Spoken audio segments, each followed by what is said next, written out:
News first ಹೆಲ್ತ್ಗೆ ಸ್ವಾಗತ. ನಾನು ಚಂದ್ರಮೋಹನ್. ಮಳೆಗಾಲದಲ್ಲಿ ಅದರಲ್ಲೂ ವಿಶೇಷವಾಗಿ ಹಸಿರು ಪ್ರದೇಶವಿರುವ ಗ್ರಾಮೀಣ ಮತ್ತು ಗುಡ್ಡಗಾಡು ಪ್ರದೇಶಗಳಲ್ಲಿ ಹಾವು ಕಡಿತ ಅಂದರೆ ಸ್ನೇಕ್ ಬೈಟ್ ಪ್ರಕರಣಗಳು ಹೆಚ್ಚಾಗ್ತವೆ. WHO ವರದಿಯ ಪ್ರಕಾರ ವಿಶ್ವದಾದ್ಯಂತ ಪ್ರತಿ ವರ್ಷ 4.5ರಿಂದ 5.4 ಮಿಲಿಯನ್ ಜನ ಹಾವುಗಳಿಂದ ಕಚ್ಚಿಸ್ಕೊಳ್ತಾ ಇದ್ದಾರೆ. ಅವರಲ್ಲಿ 1.8 ಮಿಲಿಯನ್ನಿಂದ 2.7 ಮಿಲಿಯನ್ ಜನ ಜೀವ ಕಳೆದುಕೊಳ್ತಾ ಇದ್ದಾರೆ. ವಿಶ್ವದಲ್ಲೇ ಅತಿ ಹೆಚ್ಚು ಹಾವು ಕಡಿತದಿಂದ ಪ್ರಾಣ ಬಿಡ್ತಿರುವವರ ಸಂಖ್ಯೆ ಭಾರತದಲ್ಲಿದೆ. ಭಾರತದಲ್ಲಿ ವಾರ್ಷಿಕವಾಗಿ ಸುಮಾರು 1.2 ಮಿಲಿಯನ್ ಜನ ಅಂದರೆ 12 ಲಕ್ಷ ಜನ ಹಾವು ಕಡಿತದಿಂದ ಜೀವ ಕಳ್ಕೊಳ್ತಾ ಇದ್ದಾರೆ. ಪ್ರತಿ ವರ್ಷ ಸುಮಾರು 58,000 ಸಾವುಗಳು ದಾಖಲಾಗ್ತವೆ. ಭಾರತ್ ಸಿರಮ್ಸ್ ಮತ್ತು ಲಸಿಕೆ ಲಿಮಿಟೆಡ್ ಮತ್ತು ಮ್ಯಾನ್ಕೈಂಡ್ ಫಾರ್ಮಾ ಲಿಮಿಟೆಡ್ ಪ್ರಕಾರ ಭಾರತದಲ್ಲಿ 90% ಜನ 4 ರೀತಿಯ ಹಾವುಗಳಿಂದ ಕಚ್ಚಲ್ಪಡ್ತಾ ಇದ್ದಾರೆ.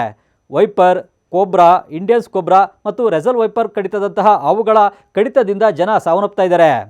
ಹಾವು ಕಚ್ಚಿದಾಗ ಏನು ಮಾಡಬೇಕು ಅಂತ ನೋಡೋದಾದರೆ, ಹಾವಿನ ವಿಷವು ದೇಹದ ಹಲವು ಭಾಗಗಳಲ್ಲಿ ಹಾನಿಯನ್ನು ಉಂಟು ಮಾಡುತ್ತೆ. ರಕ್ತಸ್ರಾವ, ಪಾರ್ಶ್ವವಾಯು, ಮೂತ್ರಪಿಂಡ ವೈಫಲ್ಯ, ಹೃದಯಘಾತ, ಸ್ನಾಯುಗಳ ಸ್ಥಗಿತ ಮತ್ತು ಸಾವಿಗೂ ಕೂಡ ಕಾರಣವಾಗುತ್ತೆ. ಹಾವು ಕಚ್ಚಿದಾಗ ಗಾಬರಿಯಾಗಬೇಡಿ, ಶಾಂತವಾಗಿರಿ. ದೇಹದ ಚಲನೆಯನ್ನು ಕಡಿಮೆ ಮಾಡಿ, ಏಕೆಂದರೆ ದೇಹವು ಚಲಿಸಿದರೆ ವಿಷವು ದೇಹದಾದ್ಯಂತ ಹರಡುತ್ತೆ. ಆಭರಣ ಅಥವಾ ಬಿಗಿಯಾದ ಬಟ್ಟೆಗಳನ್ನು ಧರಿಸಿದರೆ ತಕ್ಷಣ ಅವುಗಳನ್ನು ತೆಗೆದುಹಾಕಿ. ಹಾವು ಕಚ್ಚಿದ ಭಾಗವನ್ನು ನೇತು ಹಾಕಿ. ರೋಗಿಯನ್ನು ಎಡಭಾಗಕ್ಕೆ ಮಲಗಿಸಿ, ಅವನ ಬಲಗಾಲನ್ನು ಬಗ್ಗಿಸಿ ಮತ್ತು ತಲೆಯನ್ನು ಕೈಯಿಂದ ಆಧಾರವಾಗಿ ಇರಿಸಿ. ಹಾವು ಕಚ್ಚಿದ ತಕ್ಷಣ ವ್ಯಕ್ತಿಯನ್ನು ಹತ್ತಿರದ ಆಸ್ಪತ್ರೆಗೆ ಕರೆದುಕೊಂಡು ಹೋಗಬೇಕು. ಕಚ್ಚಿಸಿಕೊಂಡ ವ್ಯಕ್ತಿಗೆ ಆಂಟಿವೆನೋಮ್ ಔಷಧಿಯನ್ನು ತಕ್ಷಣವೇ ನೀಡಬೇಕು. ಇದರಿಂದ ದೇಹದಲ್ಲಿ ವಿಷದ ಪರಿಣಾಮ ಕಡಿಮೆ ಆಗುತ್ತೆ. ಆಂಟಿವೆನೋಮ್ ಜೀವಗಳನ್ನು ಉಳಿಸುತ್ತೆ, ಚಿಕಿತ್ಸೆ ಫಲವನ್ನು ನೀಡುತ್ತೆ. ಆಸ್ಪತ್ರೆಗೆ ಕರೆದುಕೊಂಡು ಹೋಗೋದನ್ನು ವಿಳಂಬ ಮಾಡಬಾರ್ದು. ಯಾವುದೇ ಬೇರೆ ತಪ್ಪುಗಳನ್ನು ಕೂಡ ಮಾಡಬಾರ್ದು. ಕಚ್ಚಿದ ಗಾಯವನ್ನು ತೊಳೆಯಬೇಡಿ. ಹಾವು ಕಚ್ಚಿದ ಸ್ಥಳಕ್ಕೆ ಬಿಗಿಯಾಗಿ ಬ್ಯಾಂಡೇಜ್ ಹಾಕಬೇಡಿ. ಐಸು ಅಥವಾ ತಣ್ಣನೆಯ ವಸ್ತುಗಳನ್ನು ಹಚ್ಚಬೇಡಿ.